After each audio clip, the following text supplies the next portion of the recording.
The Torah portion is for this week. It's called Bo. It's a nice, easy word to say. Bo, you can do it. Bo, okay, fine. There, you did very good. But in it, there's some rough stuff still. We are seeing the continuation of the story of these plagues. And in chapter 10, there's a text that has been kind of jumping out at me. And it says very clearly, Adonai says to Moses, "Hold out your arm toward the sky so that darkness may fall on the land of Egypt, a darkness that can be touched." Gosh, a darkness that could be touched. The darkness that's so thick, there's a substance to it. Moses held out his arm toward the sky, and thick darkness descended on the land of Egypt for 3 days. People couldn't see one another for 3 days, and no one can get up for where he was because that darkness was so thick. It was so challenging. But the Israelites, they were able to enjoy their light within their dwellings. But it was the Egyptians, there was darkness. So when we talk about these plagues and all of these difficult things that are happening in order to try and convince Pharaoh to let my people go, right? That's the mantra. Let this people who have been beat up for centuries out. And he would always refrain. He would always say no. He hardened his heart. He hardened his heart so much that it just stayed hard. It could no longer have anything that entered it. What a sad existence. And because of all of that hardening of his heart, all of these plagues were unfolding, and we have this darkness. Now, somebody would say, well, strike a match. Big deal. You know, there'll be a little bit of light. But it didn't really work that way. Even as a rabbi, I need to find my rabbis. I need to find people who are going to try and help me stay grounded when I'm feeling like there's a whole lot of darkness around.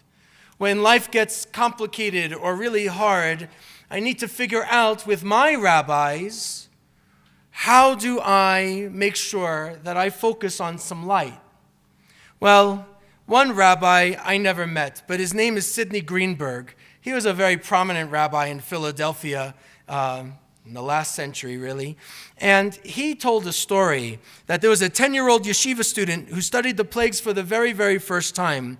And that 9th plague, the darkness that was so thick that they couldn't see one another, he asks his own rabbi, "Rabbi, what kind of a plague was that? After all, they could have lit their lamps and been able to see despite all of the darkness. Isn't that what they did every night when it got dark? You turn on a light." And the rabbi was appreciative of the question, and a little smile came upon his face. There was even some joy, and he pats the student on the head, because apparently that's what rabbis do. And he said, "The darkness from which the Egyptians suffered was a special kind of darkness. It was not the darkness that affected the eyes. It was a darkness that affected the heart. Physically, they were able to see, but they didn't feel for each other. They didn't care for one another. This is what the Torah means when it says they saw not one another. They were blind to one another's needs. They could not see the humanity in their neighbors. Each person was only focusing on himself or on herself. That kind of self-centeredness, that kind of narcissism, we know isn't really healthy, not for us as individuals, not for us as people who love others, and not for our world. Because when we are so self-centered and we can't see the humanity in somebody else, then we just walk by and everything else is just going past us, and we don't recognize that there's hurt. For Rabbi Greenberg, that was the plague. It wasn't the dark.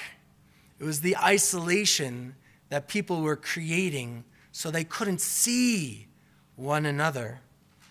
You know, there's a midrash from the rabbis. It's in Shmot Rabbah, and it suggests that the darkness does actually have a substance, and that substance was evil. When God creates the world, there's all of this voids and chaos, and the chaos that brings all of this trouble also has some substance to it, and it's still around.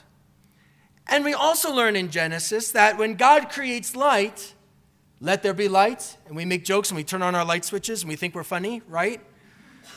Let there be light. Well, the stars and the sun and the moon, none of that was created yet. That comes a little later. So what kind of light is that that's created along with that chaos, that substance that can hurt? Our world has both. So what are we going to choose to find? How are we going to shed some light and bring compassion back into our world? How do we hear one another and listen to one another? On some level, I feel like I've been giving this sermon all year. Really. Where people are angry and aren't listening. Forget about how our government officials are working or not working, about one another. If you disagree with me, I'm gone. Right? We're over. Where is the compassion and humanity in something like that? We can understand that this darkness isn't a physical phenomenon, but according to another rabbi teacher, the darkness is a moral condition. The Egyptians who benefited from all of that slavery, they kept the Israelites in a physical and spiritual darkness for centuries. And now this darkness is coming upon them. Maybe they're starting to have a sense of empathy of what keeping somebody else in the dark might be like. So how do we deal with this? If that is really an idea, and perhaps it resonates, maybe it doesn't, but if it does, then what do we take along with us when we leave here? What is it that God expects of us? What do we expect of us? I will suggest that I think God is expecting something, that we actually see each and every human being who has needs and feelings and fears and hungers and hopes just as we do. And if we're all children of God, if we're all created in God's image, we all have a little bit of that spark, then how do we respond? Well, some people are responding, and it's called call for justice. 80 rabbis and leaders and activists were in the Russell building. Some of our students who went to the Religious Action Center and lobbied were in the Russell building on the Senate side. A senator was, dedicated for Senator Russell from Georgia. And in this big rotunda, there was 82 Jewish activists who were arrested because they wanted to say, not let my people go, but let my people stay, and have a concern for issues relating to immigration and justice. We have other folks in our community that are concerned about our planet and what's happening. And there are other people who are concerned about how do we take care of one another? How do we bring a meal of condolence? How do we show up for a minyan? We have a new group that just formed as something called Community as Family when we are getting a little bit older and we don't have family around us. Who's going to know where my meds are? How are we going to take care of one another? If it's really a sacred community, it has to be sacred when we're not in front of the ark. Don't you think? I think so. How do we bring these pieces together? How is it that we can go and sit with the Chevra Kadisha, the burial society? How can we encounter one another in that lobby and instead of walking past one another, introduce ourselves and share a name? If you are created in God's image and so am I, then can't we stop looking past one another?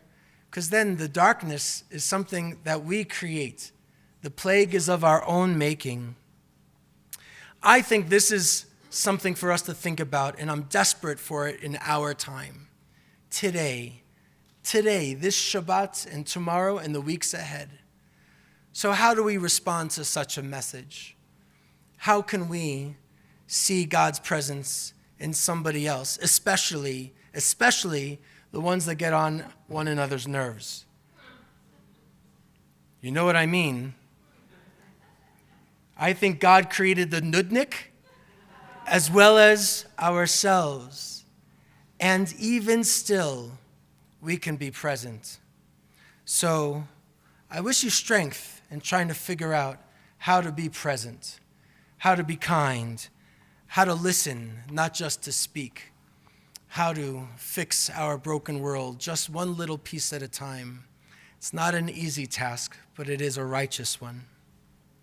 Let's turn back to the Siddur.